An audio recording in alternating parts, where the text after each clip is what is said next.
This is Grunt to Groan, sales lessons learned from professional wrestling. Coming to you from the fabulous Delaware Wrestling Thunderdome, I'm your host, Benjamin Burrows. I am one voice that stands alone. I am one choice to man the throne. Stand guard and take shots, give it all I got. All I got is this microphone. I am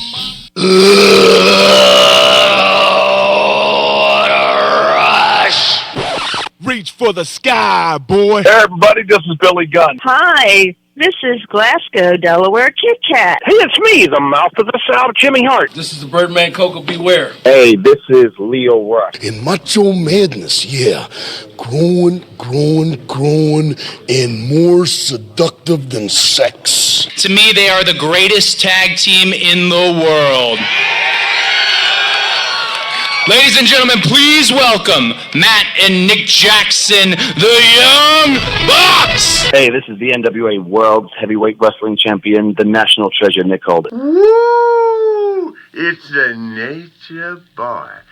Woo! While you may see me out there shaking my ass, you can guarantee on May 25th, I'll be kicking it too.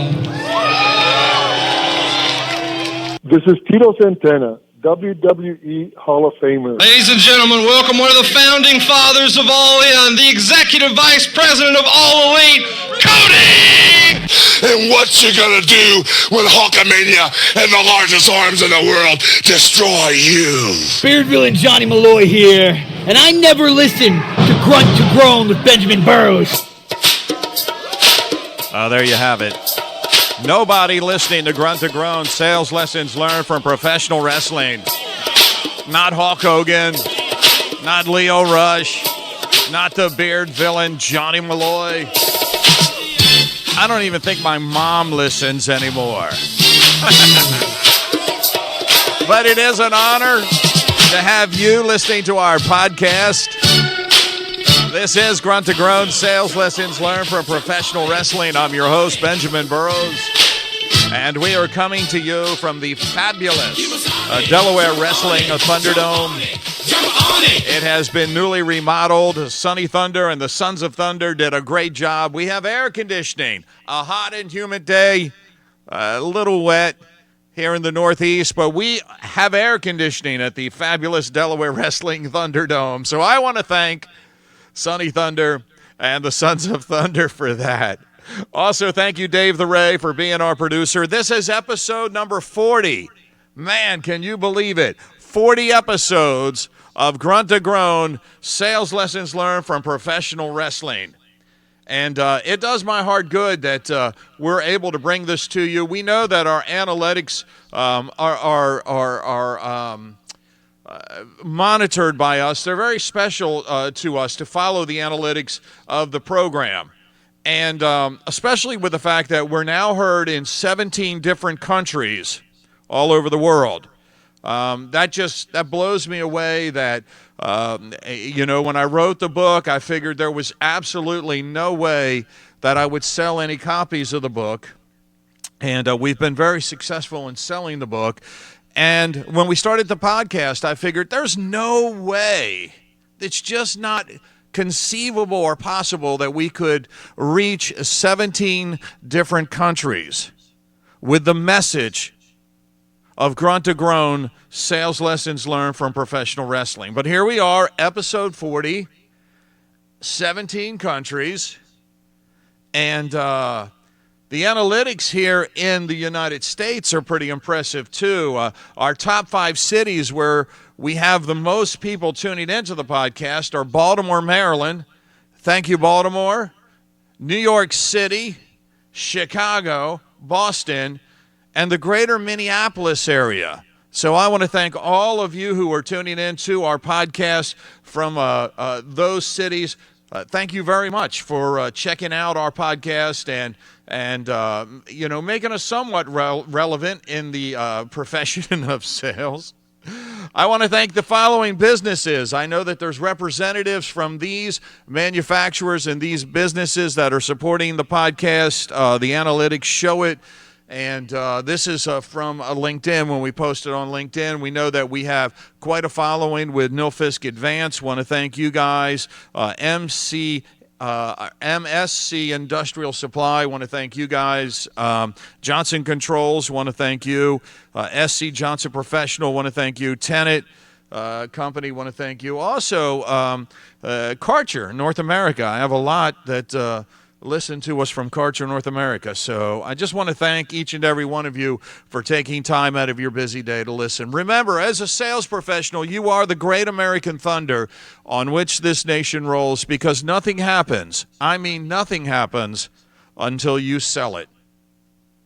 And a lot of times that message gets lost, but that's something that I want you to remember. I want you to burn that into your brain.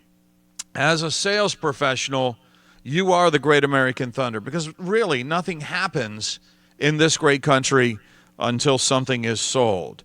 If you want to buy the book, you can buy it on all the .coms, Amazon.com, BarnesandNobles.com, Walmart.com. Just look it up. Grunt to Groan, sales lessons learned from professional wrestling. If you want to buy our merchandise, it's on Amazon.com. And if you want to advertise on this great podcast, this one right here, you just heard the analytics. We're heard in 17 different countries. You hear the cities that are our top 5 for folks tuning into the podcast. You hear some of the companies. If you want to advertise on this fine podcast, please email me at greatamericanthunder@gmail.com. That's greatamericanthunder@gmail.com. If you'd like to book me as a guest speaker at your event, as a motivational speaker at your event, you can also email me at greatamericanthunder@gmail.com. Or if you just have some comments on the podcast, email me at greatamericanthunder@gmail.com. I answer each and every email. So if you take the time to email me, understand I will take the time to email you back. Want to jump into the podcast this week, and I want to talk about a very touchy subject. Actually, possibly a couple touchy subjects for sales professionals. And I want to start the podcast off by talking about how important it is for you as a sales professional to brand you. Now, you've heard me say that before. I've given examples from professional wrestling, how Hulk Hogan actually walked away from the McMahons early in his career to do the Rocky film. Now, Hulk Hogan knew that by doing the Rocky film, that it would elevate his brand to the stratosphere.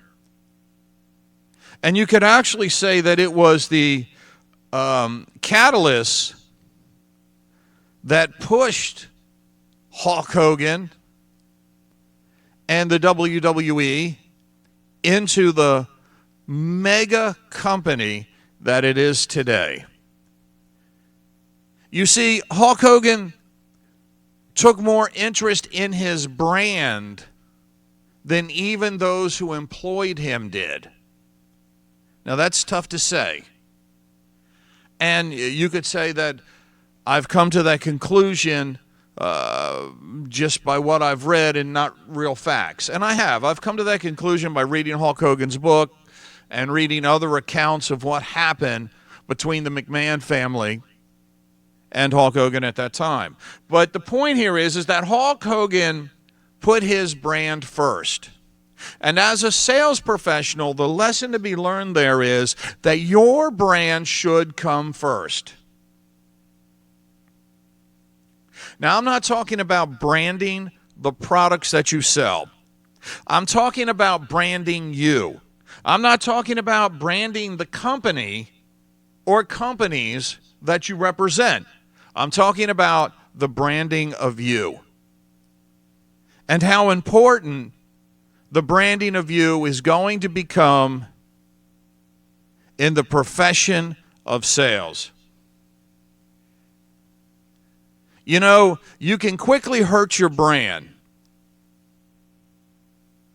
You can do more damage to your brand by taking the big deal that you can't support.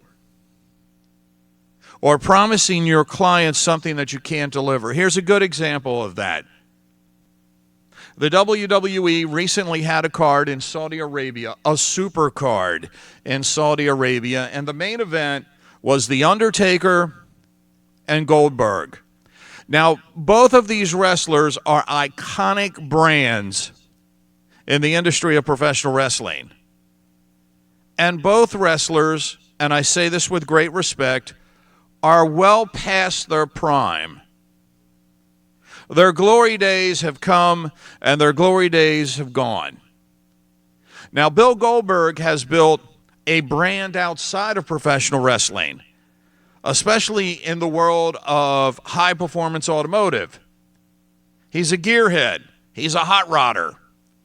He's had several shows that highlight supercars, fast cars, and hot rod cars, and high-performance cars.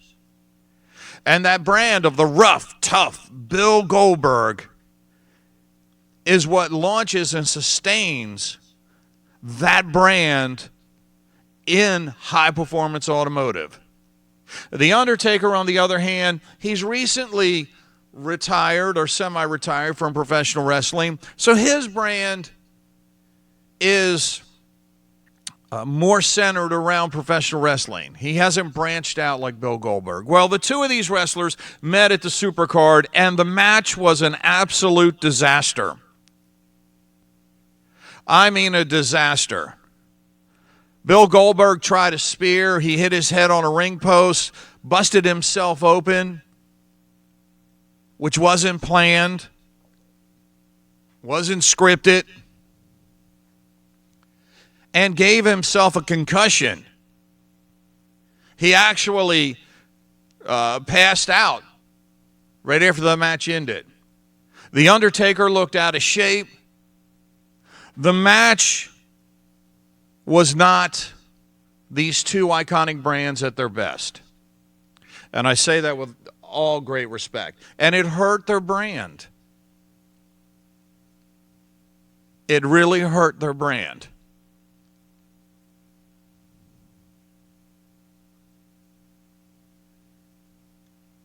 They got paid well. Goldberg was paid a reported $2 million. Undertaker more than that.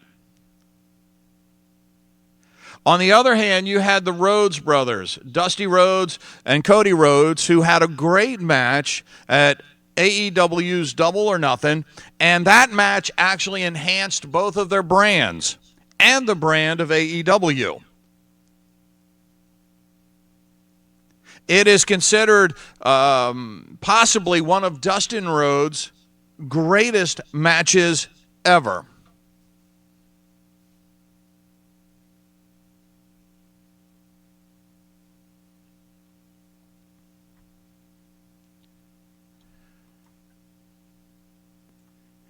And it proved that these two professionals, including Dustin Rhodes, who's over the age of 50, could still perform at a high level. It helped their brands, both of their brands. Now, I bring this up because we have sales professionals out there, and I'm not meaning any disrespect in saying this, but they're more interested in the brands that they represent than branding themselves. And I'm going to tell you why that could be a crucial mistake in your professional sales career. So as I talk to professional sales people across the country, I hear more and more about CRM systems. I hear more and more about how CRM systems are being implemented in the company that they represent, and how these sales professionals feel that this is a hindrance to their growth. That CRM systems actually take time away from them being good sales professionals. Now, I have mixed feelings about CRM systems. Personally, myself as a sales professional, I document every client contact that I have. I've done that for years. I was taught many, many years ago what is called the 2-minute rule, and that is, when you get back into your vehicle after having a client appointment, you take 2 minutes before you even put the key in the ignition, and you document how that meeting went. You document it, what you're to do next. What are the next steps? What are the action issues? What are you supposed to do? And it allows me to keep a running tab of every contact I've had with my clients. And it is important to also document the personal stuff. If one of my clients have a child who's playing in a soccer tournament, and 2 weeks later I go see the client, I have that notated so I can say, Mr. Client, how did the soccer tournament go? And that's part of my brand, is to be very personable with my clients.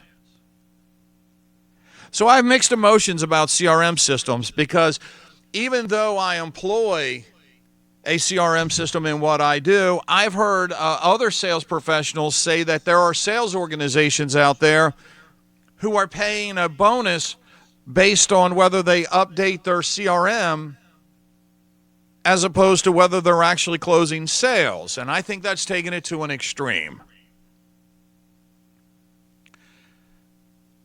But as CRM systems get rolled out in our industry, it becomes more and more vital that you as a sales professional brand you. Now, here's an article that was written in 2013. It was reposted recently on LinkedIn. It was from Brian Nelson, and it was called 6 Things Salespeople Hate About CRM and What Could Possibly Change Their Mind. Well, here are the 6 things that sales professionals don't like about CRM systems. And, I've heard this from sales professionals firsthand. Number 1, they feel like it mandates them and strong arms them into giving up their information. And that big brother is always watching. Again, I recently talked with a sales professional who's involved in a large sales organization, and they said they hired middle management in their sales organization, on their sales team, just to monitor who's updating their CRM system. That middle management has nothing to do with sales. They're just monitoring the information being inputted into the CRM system. That might be taking it a little too far. I don't know.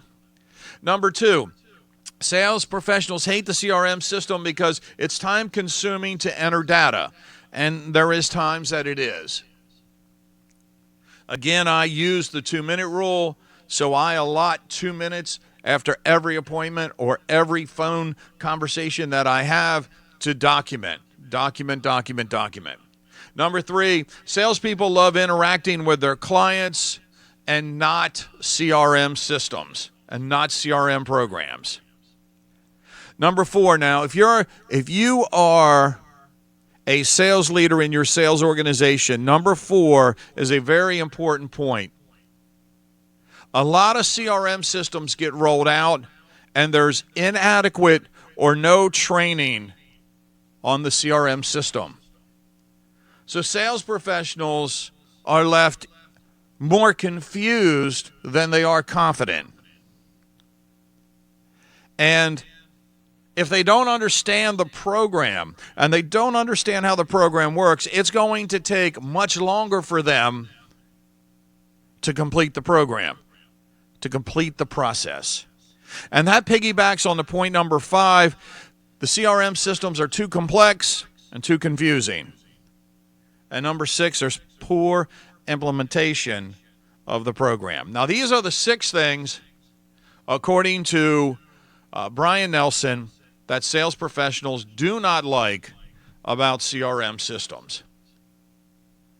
And when you start talking about the CRM systems, you find out that 89% of sales professionals say that the amount of pressure they get from sales management to update the CRM system outweighs the pressure they get on closing sales. Now remember, as a sales professional, you are the great American thunder. And as a sales leader, or if you're in sales management, you should remember this. Nothing happens until something is sold. You don't need a CRM system if you're not selling anything.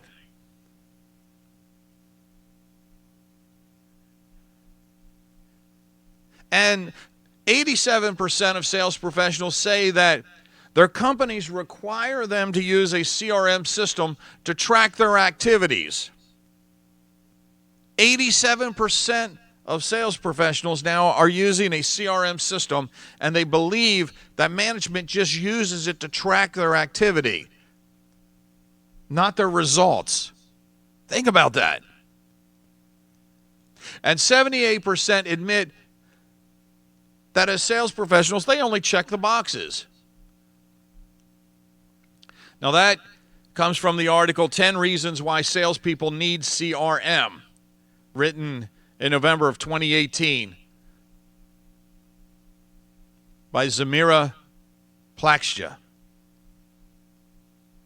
Again, that's something that could be found on LinkedIn. So what is my point in all of this? Branding, CRM, required to fill the boxes out, check the boxes. What's my point in all of this?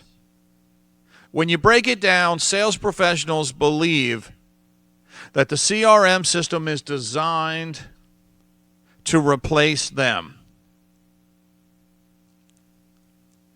I hear it from sales professionals all the time. Their fear is that once they input the information, and sales professionals believe that the only strength and negotiation with a company that they have is the information on the client that they have. And now they're being asked to relinquish that. I'm going to debate that point. As a sales professional, that is not the strength that you have. Holding that company information is not your trump card.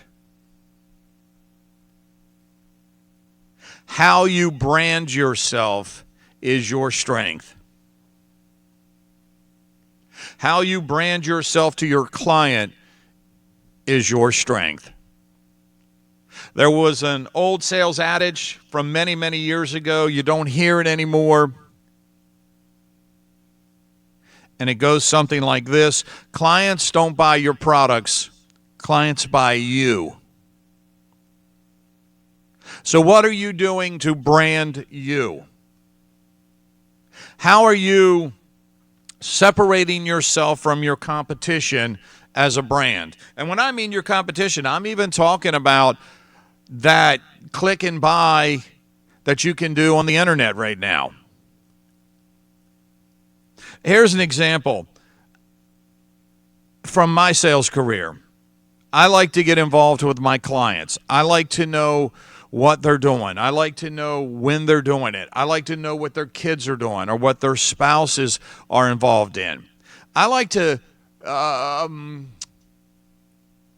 be personal with my clients.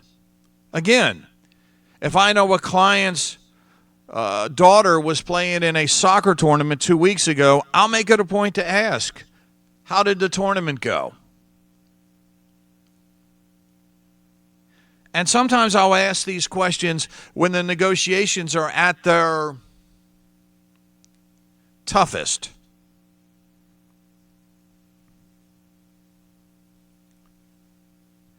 I recently had a client in hospitality who had a new build and a new brand in the area. And the brand requirement was that they have live entertainment in the lobby 3 days a week.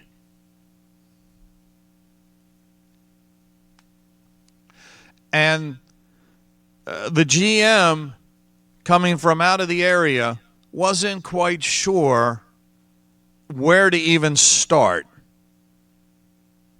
And naturally, he went to some booking agents, and they wanted, an arm and a leg to book entertainment 3 nights a week.